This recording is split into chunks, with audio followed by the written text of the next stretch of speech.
High ನಮಸ್ಕಾರ, welcome to ಸಾಶಿ cooks. ನಾನಿವತ್ತು ರಾಗಿ ರೊಟ್ಟಿಯನ್ನು ಹೇಗೆ ಈಸಿಯಾಗಿ ಮಾಡ್ಕೋಬೋದು ನೋಡೋಣ ಬನ್ನಿ.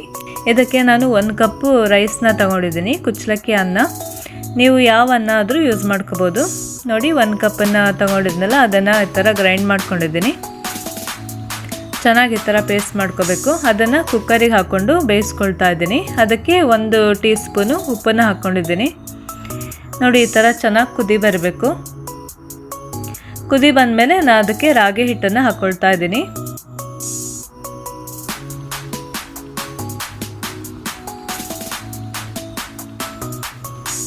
ಈ ಮಿಕ್ಸ್ಚರು ಗಟ್ಟಿಯಾಗೋವರೆಗೆ ನಾವು ರಾಗಿ ಹಿಟ್ಟನ್ನು ಆ್ಯಡ್ ಮಾಡ್ಕೋಬೇಕು. ನೋಡಿ, ಮಿಕ್ಸ್ಚರ್ ಈಗ ಗಟ್ಟಿ ಆಗ್ತಾ ಇದೆ. ಈಗ ರೊಟ್ಟಿಗೆ ಹಿಟ್ಟು ಈಗ ರೆಡಿಯಾಗಿದೆ.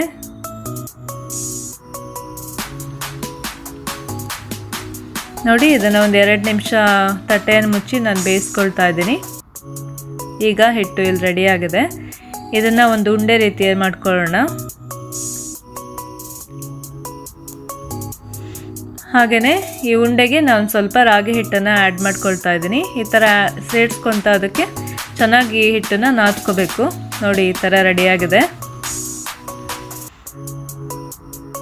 ನೋಡಿ, ಈಗ ಅದೇ ಹಿಟ್ಟಲ್ಲೇ ನಾನು ಈಗ ರೊಟ್ಟಿ ಮಾಡ್ಕೊಳ್ತಾ ಇದ್ದೀನಿ. ಸೇಮ್ ಚಪಾತಿ ಮಾಡ್ತೀವಲ್ಲ, ಅದೇ ಥರನೇ ಹಿಟ್ಟನ್ನು ಹಾಕ್ಕೊಳ್ತಾ ಈ ಥರ ಲಟ್ಟಿಸ್ಕೋಬೇಕು.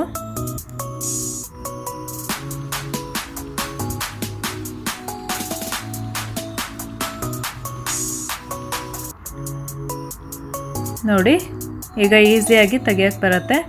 ಇದನ್ನು ಬೇಯಿಸ್ಕೊಳ್ಳೋಣ. ಈಗ ಬೇಯಿಸೋಕ್ಕೆ ನಮ್ಮದು ತವ ಇದೆಯಲ್ಲ, ಅದು ಚೆನ್ನಾಗಿ ಬಿಸಿಯಾಗಿರಬೇಕು.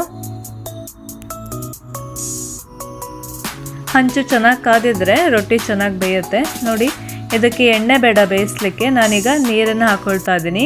ಈಗ ಒಂದ್ಸಲ ನೀರು ಡ್ರೈ ಆದ ತಕ್ಷಣ ನಾವು ತಿರುಗಿಸಾಕೊಳ್ಳೋಣ. ನೋಡಿ, ನೀರೆಲ್ಲ ಡ್ರೈ ಆಗಿದೆ. ಈಗ ನಾನು ತಿರುಗಿಸಾಕೊಂಡು ಬೇಯಿಸ್ಕೊಳ್ತಾ ಇದ್ದೀನಿ.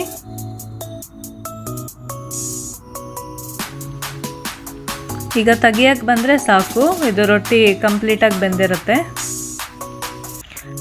ಹಾಗೆ ತಿರುಗಿಸಾಕೊಂಡು ನಾವು ತುಂಬ ಬೇಯಿಸ್ಬಿಟ್ರೆ ರೊಟ್ಟಿ ಹಾರ್ಡಾಗಿಬಿಡತ್ತೆ. ಅದಕ್ಕೇ ನೋಡಿ, ಇಷ್ಟಾದರೆ ಸಾಕು. ರೊಟ್ಟಿ ಈಸಿಯಾಗಿ ಎತ್ತಕ್ಕೆ ಬಂದ್ರೇ ಸಾಕು, ರೊಟ್ಟಿ ಬೆಂದಿರುತ್ತೆ. ನೋಡಿ, ಇದನ್ನು ನಾನು ಮೀನು ಸಾರು ಜೊತೆ ಸರ್ವ್ ಮಾಡ್ತಾಯಿದ್ದೀನಿ. ಮೀನು ಸಾರು ಜೊತೆ ತುಂಬಾ ಚೆನ್ನಾಗಿರುತ್ತೆ ರೊಟ್ಟಿ. ನೋಡಿ, ಇನ್ನೊಂದು ನಾನು ಮಾಡಿ ತೋರಿಸ್ತಾ ಇದ್ದೀನಿ ಅದೇ ರೀತಿಯೇ. ನೋಡಿ, ಹಿಟ್ಟು ಹಾಕ್ಕೊಳ್ತಾ ನಾವು ಮಾಡ್ಕೋಬೇಕು ಈ ಥರ ರೊಟ್ಟಿಯನ್ನು.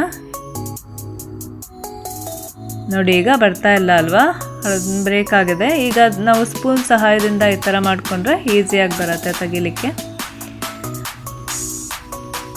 ನೋಡಿ, ಇದನ್ನು ಕೂಡ ಹಂಚ ಮೇಲೆ ಹಾಕ್ಕೊಂಡು ಬೇಯಿಸ್ಕೊಳ್ತಾ ಇದ್ದೀನಿ. ಹಂಚು ಚೆನ್ನಾಗಿ ಕಾದಿರಬೇಕು ರೊಟ್ಟಿ ಮಾಡಲಿಕ್ಕೆ.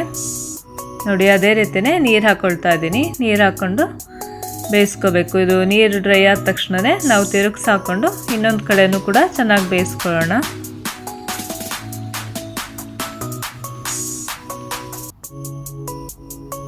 ನೋಡಿ, ಈಗ ರೊಟ್ಟಿ ರೆಡಿಯಾಗಿದೆ.